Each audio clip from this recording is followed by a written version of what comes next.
The name serverless is itself an inaccurate name for what it actually stands for. People who are not familiar with cloud computing, on hearing serverless computing, assume that it is cloud computing that doesn't need servers. This is far from the truth. Anytime we deal with the cloud, there will always be servers, but what makes serverless computing different is that we don't see the physical hardware, and we don't have to manage the servers. Back in the 90s, each and every web company needed to maintain their own servers, and most of the time, they were working at a significantly lower capacity than what the hardware could manage. The companies were losing a lot of money, buying and maintaining the overhead computation just for those times when there is a big spike in requests.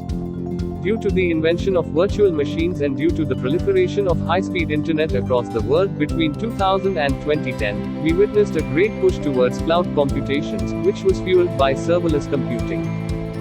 In a nutshell, serverless computing allows you to build and run applications without thinking about servers. See, normally, when it comes to running an application from the cloud, you have to deal with setting it all up, which can take hours, days, or even weeks.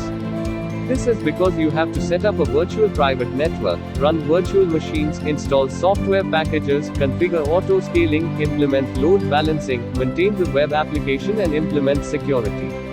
It is a very long process. Serverless computing simplifies all of this so that you can focus on building your awesome application instead. Furthermore, you will only be charged when you use serverless computing. The top 3 cloud platforms players in the market are AWS Cloud, Google Cloud, and Microsoft Azure Cloud. Each of them has their own serverless offerings. Amazon was the first cloud provider to offer a full serverless platform with Lambda and was followed by Microsoft and Google, who introduced Azure Functions and Cloud Functions, respectively. Today, these are the 3 main providers of serverless platforms, with huge companies such as Netflix and Dropbox using them.